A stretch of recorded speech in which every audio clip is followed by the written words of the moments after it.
ਸਤਿ ਸ਼੍ਰੀ ਅਕਾਲ ਜੀ।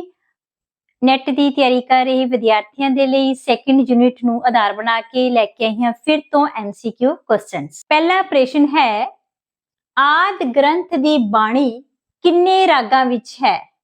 ਊੜਾ 31 ਰਾਗਾਂ ਵਿੱਚ, ਐੜਾ 29 ਰਾਗਾਂ ਵਿੱਚ, ਈੜੀ 27 ਰਾਗਾਂ ਵਿੱਚ, ਸੱਸਾ 48 ਰਾਗਾਂ ਵਿੱਚ। ਆਦਿ ਗ੍ਰੰਥ ਦੀ ਬਾਣੀ 31 ਰਾਗਾਂ ਵਿੱਚ ਹੈ, ਇਸ ਲਈ ਇਸ ਦਾ ਊੜਾ ਆਪਸ਼ਨ ਠੀਕ ਹੈ। ਦੂਸਰਾ ਪ੍ਰਸ਼ਨ ਹੈ, ਆਸਾ ਦੀ ਵਾਰ ਨੂੰ ਕਿਸ ਧੁਨੀ ਦੇ ਉੱਪਰ ਗਾਉਣ ਦਾ ਆਦੇਸ਼ ਹੈ? ਊੜਾ ਲੱਲਾ ਬਹਿਲੀਮੇ ਦੀ, ਐੜਾ ਮੂਸੇ ਦੀ, ਈੜੀ ਟੁੰਡੇ ਅਸਰਾਜੇ ਦੀ, ਸੱਸਾ ਉਪਰੋਕਤ ਵਿੱਚੋਂ ਕੋਈ ਨਹੀਂ। ਇਸ ਦਾ ਸਹੀ ਉੱਤਰ ਹੈ ਟੁੰਡੇ ਅਸਰਾਜੇ ਦੀ ਵਾਰ ਦੇ ਵਿੱਚ ਆਸਾ ਦੀ ਵਾਰ ਨੂੰ ਗਾਉਣ ਦਾ ਉਦੇਸ਼ ਹੈ। ਤੀਸਰਾ ਪ੍ਰਸ਼ਨ ਹੈ, ਕਾਫੀ ਰੂਪ ਮਕਬੂਲ ਹੈ?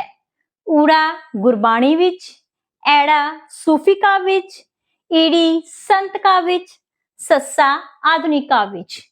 ਕਾਫੀ ਰੂਪ ਜੋ ਕਿ ਸੂਫੀ ਕਾਵਿ ਵਿੱਚ ਮਕਬੂਲ ਹੈ, ਇਸ ਲਈ ਐੜਾ ਆਪਸ਼ਨ ਸਹੀ ਹੈ। ਅਗਲਾ ਪ੍ਰਸ਼ਨ ਹੈ, ਗੁਰੂ ਨਾਨਕ ਦੇਵ ਜੀ ਨੇ 12ਮਾਹ ਦੀ ਰਚਨਾ ਕੀਤੀ ਹੈ?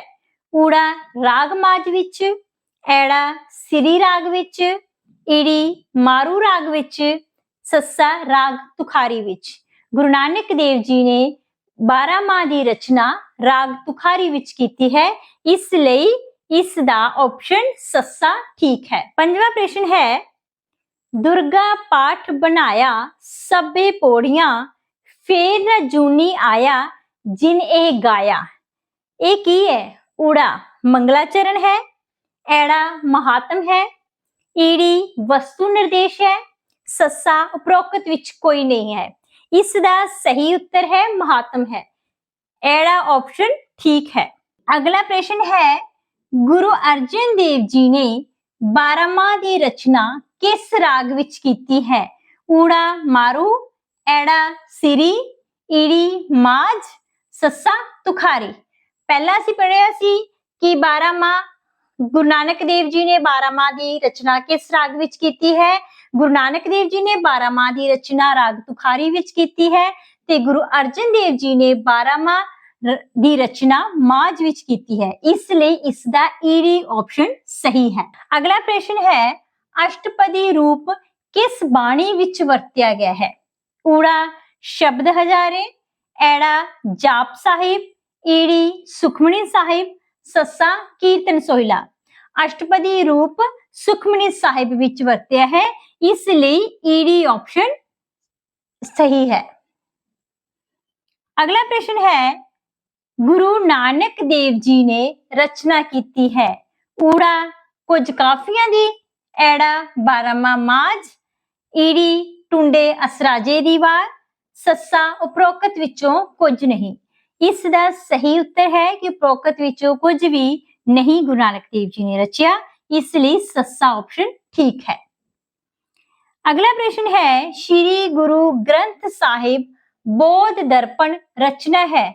ਊੜਾ ਜੋਧ ਸਿੰਘ ਦੀ, ਐੜਾ ਗੁਰਮੁਖ ਸਿੰਘ ਦੀ, ਈੜੀ ਪਿਆਰ ਸਿੰਘ ਪਦਮ ਦੀ, ਸੱਸਾ ਬ੍ਰਹਮ ਜਗਦੀਸ਼ ਦੀ। ਇਸ ਦਾ ਸਹੀ ਉੱਤਰ ਹੈ ਬ੍ਰਹਮ ਜਗਦੀਸ਼ ਦੀ, ਇਸ ਲਈ ਸੱਸਾ ਆਪਸ਼ਨ ਠੀਕ ਹੈ। ਅਗਲਾ ਪ੍ਰਸ਼ਨ ਹੈ, ਗੁਰਮਤ ਸੱਭਿਆਚਾਰ ਊੜਾ ਹਿੰਦੂ ਸੱਭਿਆਚਾਰ ਦਾ ਇੱਕ ਰੂਪ ਹੈ, ਐੜਾ ਇਸਲਾਮੀ ਸੱਭਿਆਚਾਰ ਦਾ ਪ੍ਰਭਾਵ ਹੈ, ਈੜੀ ਸਥਾਨਕ ਸੱਭਿਆਚਾਰਾਂ ਤੇ ਇਸਲਾਮੀ ਸੱਭਿਆਚਾਰ ਦੇ ਚੋਣਵੇਂ ਤੱਤਾਂ ਦਾ ਸਮਨਵਯ ਹੈ, ਸੱਸਾ ਉਪਰੋਕਤ ਵਿੱਚੋਂ ਕੋਈ ਨਹੀਂ।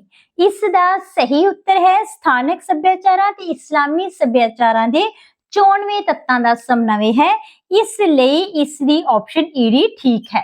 ਅਗਲਾ ਪ੍ਰਸ਼ਨ ਹੈ, ਗੁਰੂ ਗ੍ਰੰਥ ਸਾਹਿਬ ਵਿੱਚ ਵਾਰਾਂ ਦੀ ਗਿਣਤੀ ਕਿੰਨੀ ਹੈ? ਊੜਾ 31, ਐੜਾ 22, ਈੜੀ 21, ਸੱਸਾ 51।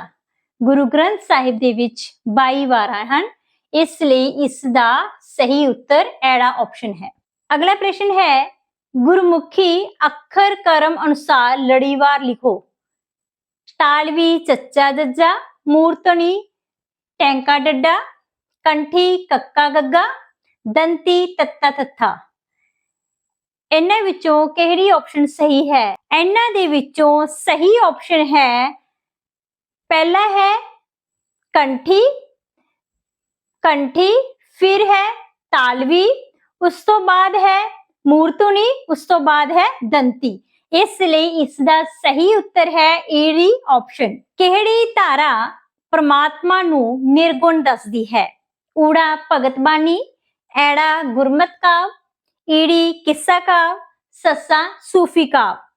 ਗੁਰਮਤ ਕਾਵ ਧਾਰਾ ਹੈ ਜੋ ਪਰਮਾਤਮਾ ਨੂੰ ਨਿਰਗੁਣ ਦੱਸਦੀ ਹੈ, ਇਸ ਲਈ ਐੜਾ ਆਪਸ਼ਨ ਠੀਕ ਹੈ। ਗੁਰਮੁਖੀ ਦੇ ਊੜਾ ਐੜਾ ਈੜੀ ਹਨ। ਊੜਾ ਮੂਲ ਸਵਰ, ਐੜਾ ਵਿਅੰਜਨ ਹਨ, ਈੜੀ ਅਰਧ ਸਵਰ, ਸੱਸਾ ਸਵਰਵਾਹਕ। ਊੜਾ ਐੜਾ ਈੜੀ ਸਵਰਵਾਹਕ ਹਨ, ਇਸ ਲਈ ਸੱਸਾ ਆਪਸ਼ਨ ਠੀਕ ਹੈ। ਅਗਲਾ ਪ੍ਰਸ਼ਨ ਹੈ, ਕਿਹੜਾ ਜੁੱਟ ਸਹੀ ਨਹੀਂ ਹੈ?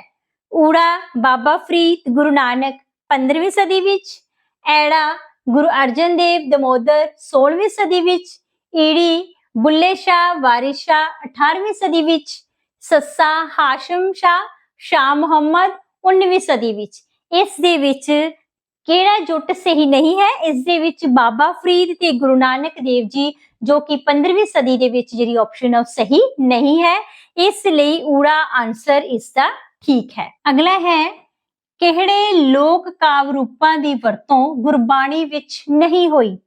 ਊੜਾ ਬਾਰਾਮਾਹ, ਰੁੱਤੀ, ਅਲੋਣੀ, ਐੜਾ ਬਾਰਾਮਾਹ, ਸਦ, ਸ਼ੰਤ, ਈੜੀ ਢੋਲਾ, ਪਹਿਰੇ, ਰੁੱਤੀ, ਸੱਸਾ ਵਾਰ, ਸਦ, ਥਿੱਤੀ। ਢੋਲਾ, ਪਹਿਰੇ, ਰੁੱਤੀ ਜਿਨ੍ਹਾਂ ਕਾਵ ਰੂਪਾਂ ਦੀ ਵਰਤੋਂ ਗੁਰਬਾਣੀ ਵਿੱਚ ਨਹੀਂ ਹੋਈ, ਇਸ ਲਈ ਇਸ ਦੀ ਠੀਕ ਆਪਸ਼ਨ ਈੜੀ ਹੈ। ਅਗਲਾ ਪ੍ਰਸ਼ਨ ਹੈ, ਕਿਹੜਾ ਕਾਵ ਰੂਪ ਅੱਖਰ ਕਰਮ ਵਿੱਚ ਲਿਖਿਆ ਜਾਂਦਾ ਹੈ? ਊੜਾ ਰੁੱਤੀ, ਐੜਾ ਬਾਰਾਮਾਹ, ਈੜੀ ਪੱਟੀ, ਸੱਸਾ ਥਿੱਤੀ। ਇਸ ਦਾ ਸਹੀ ਉੱਤਰ ਪੱਟੀ ਹੈ, ਈੜੀ ਆਪਸ਼ਨ ਠੀਕ ਹੈ। ਅਗਲਾ ਪ੍ਰਸ਼ਨ ਹੈ, ਜਪਜੀ ਸਾਹਿਬ ਦੀ ਰਚਨਾ ਕਿਸ ਰਾਗ ਵਿੱਚ ਹੈ? ਊੜਾ ਤੁਖਾਰੀ, ਐੜਾ ਸੂਹੀ, ਈੜੀ ਤਿਲੰਗ, ਸੱਸਾ ਕਿਸੇ ਵਿੱਚ ਨਹੀਂ। ਇਸ ਦਾ ਸਹੀ ਉੱਤਰ ਹੈ ਕਿਸੇ ਵਿੱਚ ਨਹੀਂ, ਕਿਉਂਕਿ ਜਪਜੀ ਸਾਹਿਬ ਦੀ ਰਚਨਾ ਕਿਸੇ ਵੀ ਰਾਗ ਵਿੱਚ ਨਹੀਂ ਹੋਈ। ਅਗਲਾ ਪ੍ਰਸ਼ਨ ਹੈ, ਹੀਰ ਦਮੋਦਰ ਦੀ ਰਚਨਾ ਕਿਸ ਛੰਦ ਵਿੱਚ ਹੈ? ਊੜਾ ਬੈਂਤ ਛੰਦ, ਐੜਾ ਦਵਈਆ ਛੰਦ, ਈੜੀ ਸੋਰਠਾ ਛੰਦ, ਸੱਸਾ ਪੌੜੀ ਚ। ਇਸ ਦੀ ਰਚਨਾ ਦਵਈਆ ਛੰਦ ਵਿੱਚ ਹੋਈ ਹੈ, ਇਸ ਲਈ ਇਸ ਦਾ ਸਹੀ ਉੱਤਰ ਐੜਾ ਹੈ। ਆਨੰਦ ਸਾਹਿਬ ਕਿਸ ਗੁਰੂ ਸਾਹਿਬਾਨ ਦੀ ਰਚਨਾ ਹੈ? ਊੜਾ ਗੁਰੂ ਨਾਨਕ ਦੇਵ ਜੀ ਦੀ, ਐੜਾ ਗੁਰੂ ਅਮਰਦਾਸ ਜੀ ਦੀ, ਈੜੀ ਗੁਰੂ ਅਰਜਨ ਦੇਵ ਜੀ ਦੀ, ਸੱਸਾ ਗੁਰੂ ਤੇਗ ਬਹਾਦਰ ਜੀ ਦੀ। ਆਨੰਦ ਸਾਹਿਬ ਗੁਰੂ ਅਮਰਦਾਸ ਜੀ ਦੀ ਰਚਨਾ ਹੈ, ਇਸ ਲਈ ਇਸ ਦਾ ਸਹੀ ਉੱਤਰ ਐੜਾ ਹੈ। ਇਸ ਤਰ੍ਹਾਂ ਦੀਆਂ ਹੋਰ ਵੀਡੀਓਜ਼ ਨੂੰ ਦੇਖਣ ਦੇ ਲਈ ਮੇਰੇ ਚੈਨਲ ਨੂੰ ਸਬਸਕ੍ਰਾਈਬ ਕਰੋ ਤੇ ਲਾਈਕ ਕਰੋ ਤੇ ਦੂਸਰਿਆਂ ਦੇ ਨਾਲ ਸ਼ੇਅਰ ਕਰੋ। ਧੰਨਵਾਦ।